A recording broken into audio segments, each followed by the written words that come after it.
तो साथियों नमस्कार, एक बार फिर से आप सभी का स्वागत है वक्त की आवाज़ के यूट्यूब चैनल पर। और आज हमारे साथ वक्त की आवाज़ में शालिनी जी आए हैं।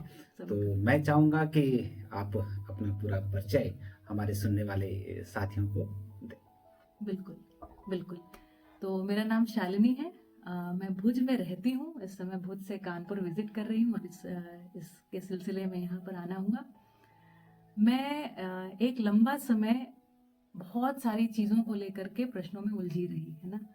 और प्रश्नों में उलझी रही कि संबंधों में कैसे बढ़िया से जिया जाए, है ना? ये जितना सारा ये जो धरती असंतुलित हो रही, क्लाइमेट चेंज हो रहा है, ग्लोबल वार्मिंग हो रही है, इतना प्रदूषण फैला हुआ है, इन सब से हम उबरे कैसे, है ना? इस तरीके के अनेकों अनेक प्रश्न थे और इन प्रश्नों के उत्तर कभी आध्यात्म में खोजे, कभी हमने हारमोनी फार्म्स के नाम से हमारा एक खेती का एक हमने प्रयोग किया, शिक्षा में बहुत कुछ खोजा, लेकिन खोजते खोजते ना ये प्यास एक समय आया, संयोग से वो पूरी हो गई, है ना?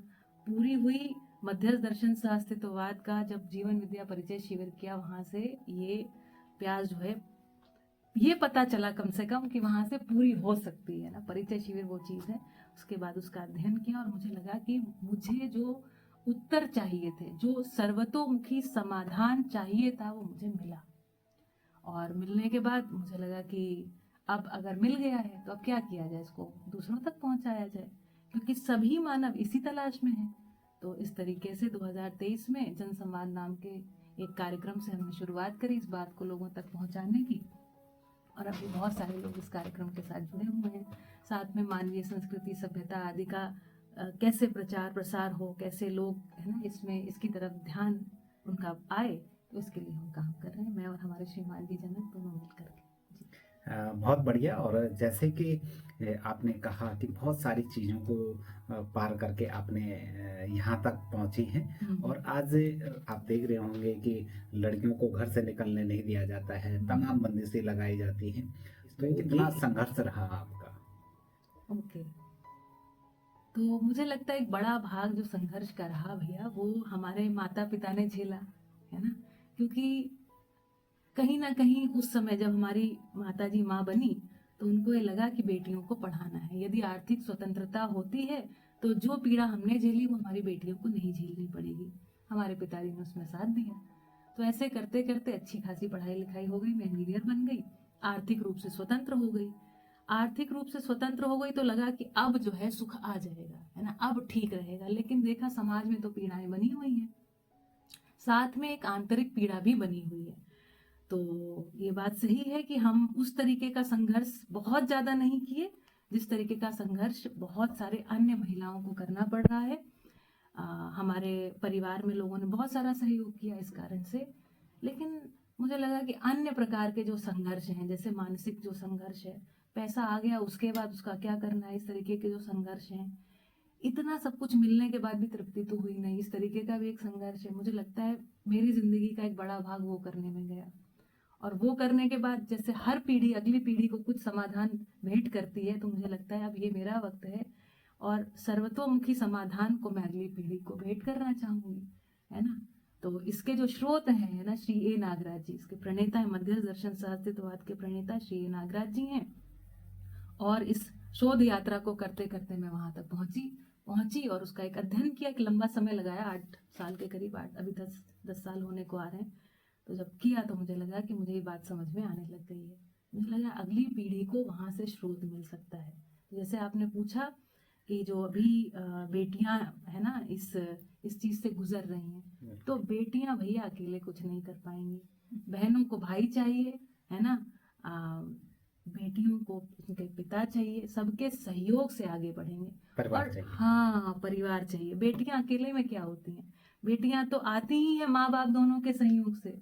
और बेटी क्या, बेटा भी आता है, बेटे भी तो संघर्ष कर रहे हैं, कौन बिल्कुल। संघर्ष नहीं कर रहा है? कुछ लोग घर के अंदर संघर्ष कर रहे हैं, कुछ घर के बाहर संघर्ष कर रहे हैं, लेकिन संघर्ष जो है अस्तित्व सहज विधि नहीं है। इस बात पर ध्यान देने की आवश्यकता है। और बिल्कुल लक्ष्य तय होना चाहिए। हम्म। बिल्कुल। और बीच में एक शब्द आया था कि सुख चाहिए। सुख चाहिए। हम्म। तो सही बात है। सुखी होने के लिए क्या चाहिए?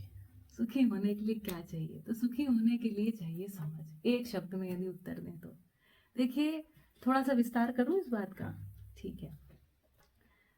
देखिए, आदमी जब इस धरती पर आया होगा तो मिट्टी, मणि, धातु, पत्थर, हवा, पानी, पेड़, पौधे, जीव, जानवर सब रहे होंगे, और ये सब एकदम बढ़िया निश्चित आचरण में दिखाई पड़ते हैं, है ना? अगर आप ध्यान से देखें तो पानी जो है अपने आप चल करके आपके घर तक बरसने की सुविधा है, और पीने के लिए सर्वाधिक बढ़िया पानी है बारिश का पानी, सबसे मीठा पानी वही होता है।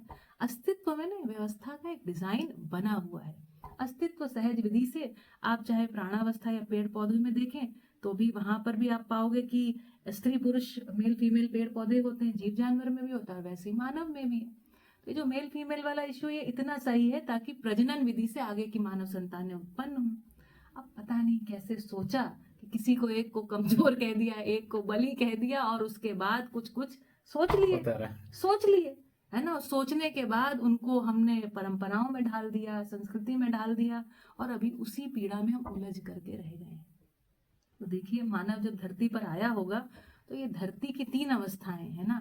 ये जो मिट्टी, मणि, धातु, पेड़, पौधे, हवा, ये ना, ये सब चीजें सजी हुई थी। अरे तो धरती तो स्वर्ग थी, धरती स्वर्ग थी, और आदमी आया था, आदमी को देवता बन के इस धरती पर रहना था। आदमी देवता नहीं बना।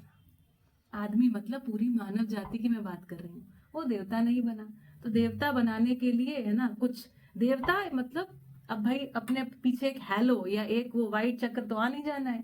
देवता मतलब दैवी गुणों से संपन्न, देवता मतलब देने वाला, उदारता पूर्वक रहने वाला, होने वाला।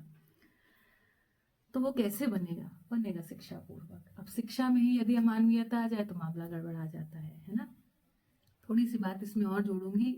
जब आदमी धरती पर आया होगा तो 3 प्रकार के भय रहे होंगे, है ना? एक भय तो रहा होगा प्राकृतिक भय, क्योंकि कभी भूकंप आ रहा है, कभी हवा चल रही, साइक्लोन हो रहा है ना, बारिश बहुत हो गई, तो इन सब से बचने के लिए उसने अपने रोटी कपड़ा मकान आदि का जुगाड़ किया, है ना? समाज गति के लिए उसने दूरदर्शन, दूरगमन, दूर श्रवण का उपाय कर लिया। ये सब उपाय करते करते प्राकृतिक भय के साथ जो पाशविक भय थे, मतलब जो पशुओं के भय थे, अभी हम जहाँ बैठे हैं बागपुर, है ना, इसका नाम भी रखा है, तो शायद बहुत बाघ रहते होंगे। हाँ जी, तो यहाँ बाघ शायद आते होंगे, रहते होंगे ना, तो पशुओं का भी बड़ा भय रहा, आदमी उससे भी पार पा गया।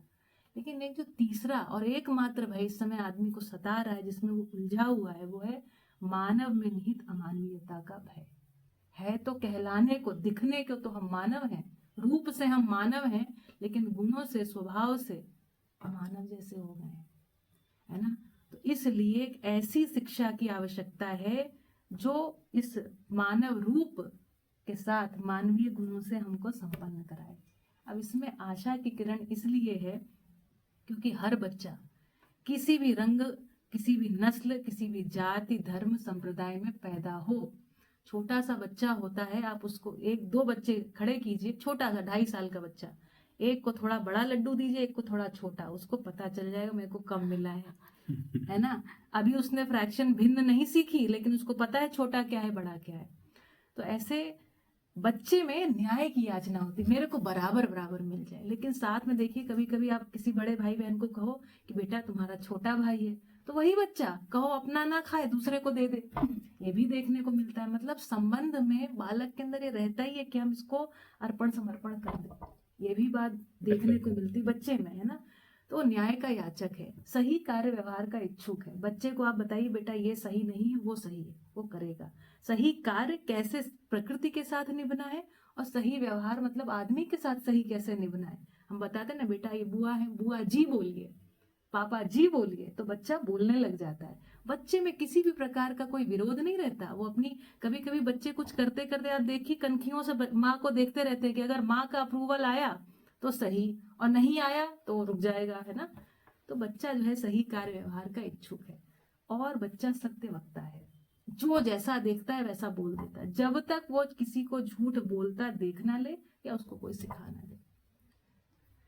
तो ये जो बच्चा है, न्याय, धर्म, सत्य, इसके अंदर इसकी प्यास बचपन से 2.5 साल की उम्र से बैठी है, जिज्ञासा बैठी है, पूछता ही है। मामा भाषा सीखते, मामा ये क्या है, पापा ये क्या है, बुआ जी ये क्या है, दादी ये क्या है, पूछ ही रहा है। करना सिर्फ इतना है, इनको सही से समझाना है। तो प्रस्ताव इतना सा है कि हम इस मानवीय शिक्षा को समझें और समझाएं। बिल्कुल, और बहुत अच्छी बात है कि जो अगर मानवीय शिक्षा समझ गया तो यानी जी जीवन पार, जीवन जीवन को पार। समझ गया। अरे बिल्कुल, और साथ साथ दूसरों के लिए उपयोगी हो गया, उसी को तो देवता कह रहे हैं। और क्या, धरती तो मानव को केवल हस्तक्षेप बंद करना है। धरती तो स्वर्ग थी, मानव के हस्तक्षेप के कारण नरक हो गई है ना। और न जाने कितने प्रकार की हमने कल्पनाएं कर रखी हैं। उन अब हमने कहीं इस धरती से इतर कोई स्वर्ग की कल्पना, कोई नरक की कल्पना, जिससे भय और प्रलोभन वश, है ना, नरक का भय, स्वर्ग का प्रलोभन, है ना। उसी तरीके से पूरा आप देखेंगे ना, ये पूरा इस समय जो व्यवस्था या जो भी इसको अव्यवस्था कहिए, है ना, रची हुई है। तो नौकरी जाने का भय, प्रमोशन मिलने का प्रलोभन, है ना। तो ये सब रचा हुआ है। बच्चे को भी इसी तरीके से नंबर ना आने का भय, टॉप करने का प्रलोभन, कुछ कुछ इसी विधि से आदमी चल रहा है। मजेदार बात क्या है, भय प्रलोभन से मात्र और मात्र जानवर नियंत्रित होते हैं। गाय को नियंत्रित कर लेते हैं ना, भय और डंडे से भी नियंत्रित करते हैं, और रोटी दिखा के भी। आदमी होता नहीं भैया, आदमी जो है समझ से नियंत्रित है। आदमी समझ में एक है, दो और दो कितना होता है, यदि हमको जोड़ना आता है तो इस दुनिया का हर एक व्यक्ति चार ही उत्तर देगा। तो ये जो चार उत्तर में हम सब एक हो जाएंगे, जब हम सत्य को पाएंगे, एक हो जाने का डिजाइन है हमारा, है ना। यही बात है। शालिनी जनक नाम का एक यूट्यूब चैनल है, जिसपे आप देख सकते हैं मध्यस्थ दर्शन का परिचय शिविर। आप उसमें चैनल में जाकर के सर्च करेंगे तो आपको प्लेलिस्ट मिल जाएगी। इसके अलावा जीवन विद्या के परिचय शिविर देश भर में हो रहे हैं। मेरे अलावा न जाने कितने और लोग इस बात को समझ करके समझाने में लगे हुए हैं। तो आप सिंपली जीवन विद्या परिचय शिविर डालेंगे तो किसी ना किसी प्रबोधक का परिचय शिविर आपको देखने को मिलेगा। मेरा कहना है, पहले आप ऑनलाइन देखें, आपको बढ़िया लगे पूरा उसको सुनिए, अच्छे से बैठ करके सुनिए, अच्छा लगे तो आप कमेंट करिएगा। आपको जहां पर भी आप इसको देख रहे हैं, यूट्यूब पे अगर देख रहे हैं तो वहां कमेंट कीजिए, और हम आपको परिचय शिविर कहाँ होने वाला है, किसका होने वाला है, कनेक्ट कर देंगे कहीं ना कहीं से। तो आप फिजिकल किसी शिविर में भी जाएं, है ना, आपको भी अच्छा लगेगा। आप आएंगे तो हमको भी बहुत अच्छा लगेगा। चलो, बहुत बहुत धन्यवाद, आज आप हमारे स्टूडियो में जुड़े। और आगे भी जो है वक्त की आवाज़ के यूट्यूब चैनल पर और वक्त की आवाज़ में प्रोग्राम डिजाइन करेंगे हम लोग, और आगे बिल्कुल। सुनने को मिलेंगे आपको। बहुत बहुत धन्यवाद। धन्यवाद सभी का। जी धन्यवाद।